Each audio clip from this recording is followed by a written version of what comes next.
નમામીશમીશાન નિર્વાણરૂપમ વિભમ વ્યાપકમ બ્રહ્મવેદસ્વરૂપમ નિજમ નિર્ગુણમ નિર્વિકલ્પમ નિર્યહમ ચિદાકાશમાકાશવાસમ ભજે.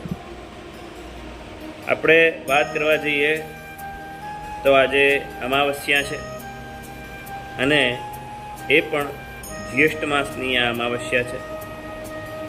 અને જે પ્રમાણે આ જેઠ માસની અમાવસ્યા છે તેની અંદર કેટલાય ઉપાય છે જે કરવાથી તમારા જે નવગ્રહ છે તે શાંતિ થશે, સાથે મન અને મસ્તિષ્કને પણ શાંતિ મળે.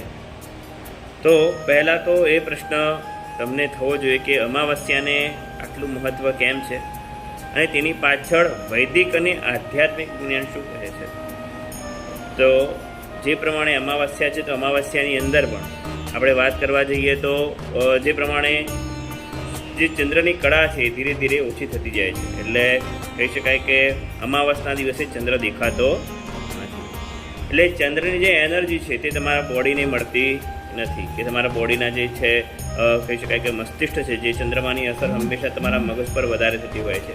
કારણ કે ચંદ્ર એ મનનો કારક છે. અને બીજી બાબત કે જેમ પૃથ્વી પર 70% પાણી છે તેમ આપણા શરીરમાં પણ 70% પાણી છે.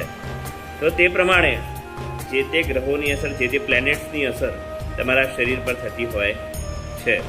એમાં પણ ચંદ્રમા અને સૂર્ય આ બંને પ્રત્યક્ષ ગ્રહો છે, એટલે તેની અસર વધારે થતી હોય છે. જેમ કે જ્યારે ગ્રહણ હોય ત્યારે બિલકુલ હિન્દુ ધર્મમાં પૂજાપાઠ ઘરની અંદર થતા હોય છે. ખાસ કરીને અનુષ્ઠાન ઘરમાં લોકો કરતા હોય છે, આખો દિવસ પૂજાઓ કરતા હોય છે. ગ્રહણના દિવસે બહાર ન નીકળવું જોઈએ, તેની પાછળ વૈજ્ઞાનિક પણ કારણો છે અને વૈદિક કારણો પણ છે.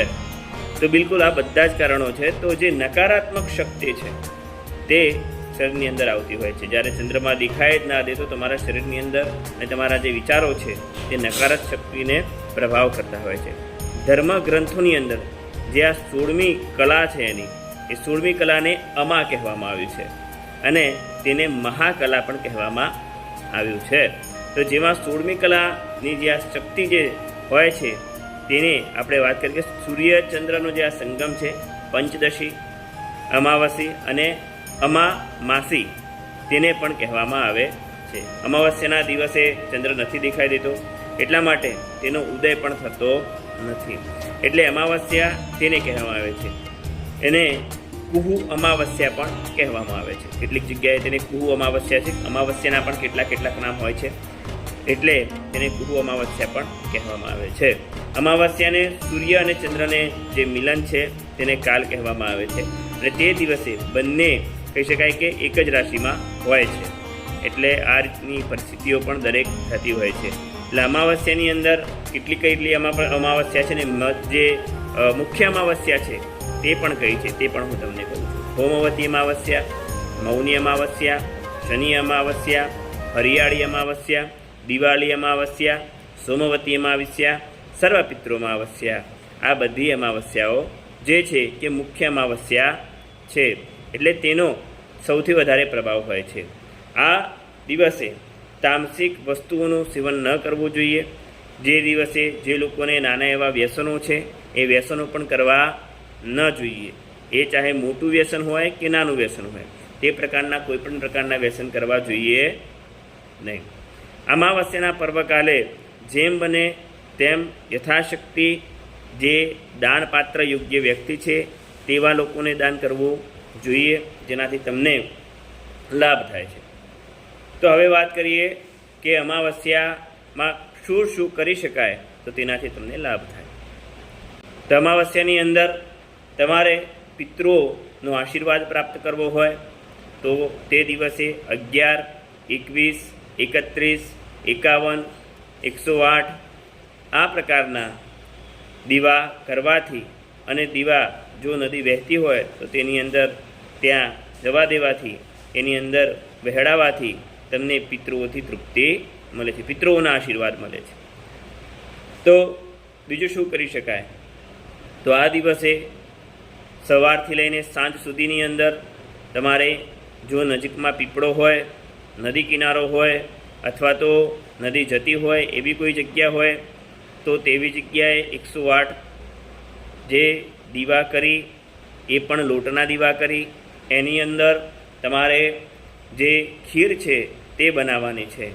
ખીર એટલે કે જે ભાત છે, દૂધ છે અને એની અંદર થોડી મિશ્રી નાખીને તમારે આ ખીર બનાવવાની છે. અને આ ખીર સાંજના સમય પહેલાં એટલે કે સવારથી લઈને 5 વાગ્યા સુધીની આસપાસ તમારે પીપળા નીચે, નદીની આસપાસ તે વહેરાવાના છે. સાથે આ દિવસે સૂતરનું અનેરું મહત્ત્વ છે. જો આ દિવસે સૂતર જે પીપળા ઉપર વીંટવામાં આવે તો તેનાથી પણ અનેકો જે આપણા પિતૃઓ છે તેમને વસ્ત્રો મળતા હોય છે.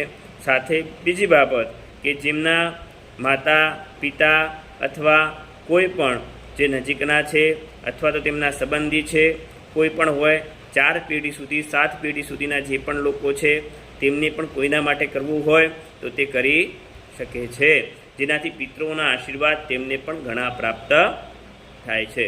તો બિલકુલ આ રીતના ઉપાયો છે જે કરી શકાય છે. આ દિવસે ખાસ કરીને જ્યેષ્ઠ માસની અમાવસે તમારે ગોળનું દાન, ખાસ કરીને લીલા શાકભાજીનું દાન અવશ્ય કરવું જોઈએ. શિવજીના મંદિરમાં જે પાર્ષદ હોય, પાર્ષદ એટલે ભગવાનનો જે સેવક હોય, ભગવાન શિવની સેવા કરતા હોય તેવા લોકોને તમે શાકભાજીનું દાન પણ કરી શકો છો. તો દર્શક મિત્રો, ફરીથી મળતા રહીશું નવા ઉપાયો સાથે, જેની અંદર આપના જીવનની અંદર અનેકો સમસ્યાઓનું નિવારણ પણ થઈ શકે, સાથે સૌથી મહત્ત્વ પ્રભુ ભક્તિ પ્રાપ્ત થઈ શકે. હર હર મહાદેવ. જય શિવ શંભો.